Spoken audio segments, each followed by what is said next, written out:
শ্রুতের এই কথা শুনে কুলপতি শৌনক বললেন, এই বিষয়ে তোমার কাছে আমরা সব কথা জানতে চাই।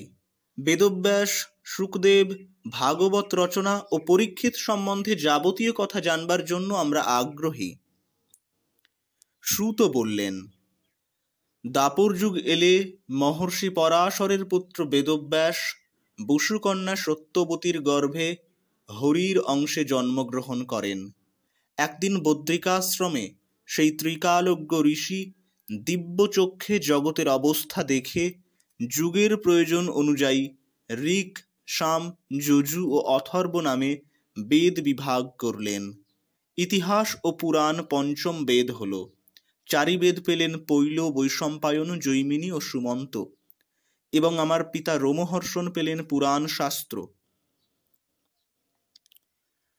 স্ত্রী, শূদ্র ও অধম দ্বিজাতির পক্ষে বেদ শ্রুতিগোচর নয় বলে বেদব্যাস সবার জন্য মহাভারত রচনা করলেন। এইসব কাজের পরেও তাঁর মন প্রসন্ন হল না দেখে তিনি এই অপূর্ণতার কারণ ভাবতে লাগলেন। এমন সময়ে দেবর্ষি নারদ তাঁর আশ্রমে এসে উপস্থিত হলেন এবং উপবিষ্ট হয়ে হাসতে হাসতে বললেন, তুমি তো সবই করেছ, তবু তোমার দুঃখ কেন? ব্যাস বললেন, সর্বজ্ঞ নারদ, আপনিই এর কারণ বলুন। নারদ এর উত্তরে বললেন, ধর্মের কথা তুমি সবিস্তারে বলেছ, কিন্তু ভগবানের নির্মল লীলার কথা বলনি। লোকে এখন যা ধর্ম বলে মনে করে তা নিষেধ করলে তারা সত্য বলে মানবে না।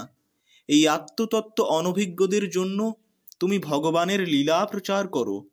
পূর্বজন্মে আমি এক বেদজ্ঞ ব্রাহ্মণের দাসীর পুত্র হয়ে জন্মেছিলাম, এবং বর্ষায় ঋষিরা যখন ব্রাহ্মণের সঙ্গে বাস করছিলেন তখন আমি তাদের সেবায় নিযুক্ত হয়েছিলাম। বালক বয়সেই আমি তাদের সেবায় সন্তুষ্ট করে শ্রীমদ্ ভাগবতের উপদেশ পেয়েছিলাম। এই শাস্ত্রেই আমি ভগবান বাসুদেবের মায়ার প্রভাব জেনেছি। এ তাঁরই উপদেশ। তুমি তাঁর এই লীলার কথা প্রচার করো। বেদব্যাস বললেন, উপদেশ লাভের পর আপনি কি করেছিলেন বলুন। নারদ বললেন, আমি মায়ের একমাত্র পুত্র বলে মা আমাকে অত্যন্ত স্নেহ করতেন, কিন্তু আমার 5 বৎসর বয়সেই সর্পাঘাতে তাঁর মৃত্যু হয়। তখন আমি সেই ব্রাহ্মণের বাড়ি ছেড়ে উত্তর দিকে চলতে থাকি। সেদিকে সমৃদ্ধ জনপদ, বন ও উপবন। আমি ক্লান্ত ও ক্ষুধা তৃষ্ণায় কাতর হয়েছিলাম। একটি জলাশয়ে স্নান ও জলপান করে নির্জন বনের একটি অশ্বত্থ গাছের নিচে বসলাম।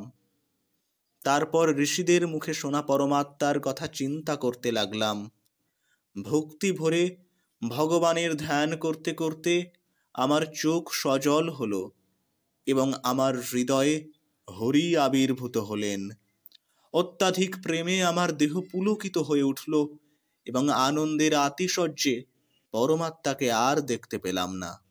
ভগবানের সেই রূপ আর দেখতে না পেয়ে উন্মত্তের মতো আমি উঠে দাঁড়ালাম। অনেক চেষ্টা করেও পুনরায় তাকে দেখতে না পেয়ে খুব কাতর হলাম। এই সময়ে ভগবান অগোচরে থেকেই বললেন, এ জন্মে তুমি আর আমাকে দেখতে পাবে না, পরজন্মে তুমি আমার পার্ষদ হবে।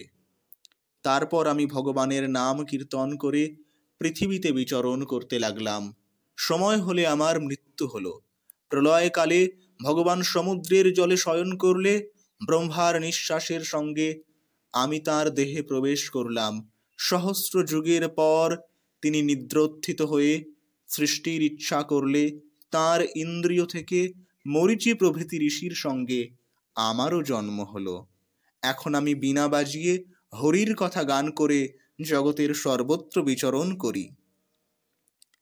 শ্রুত বললেন, নারদ বেদব্যাসকে এই কথা বলে বীণা বাজাতে বাজাতে চলে গেলেন এবং বেদব্যাস নিজের আশ্রমে এসে ভগবানের ধ্যানে নিমগ্ন হয়ে তাঁকে ও তাঁর আশ্রিত মায়াকে দেখতে পেলেন। তারপর তিনি ভাগবত সংহিতা রচনা করে নিজের পুত্র শুকদেবকে অধ্যয়ন করালেন। শুকদেবের বুদ্ধি ব্রহ্মানন্দে মগ্ন হলেও হরির লীলারস আস্বাদনের জন্য আকৃষ্ট হয়েছিল।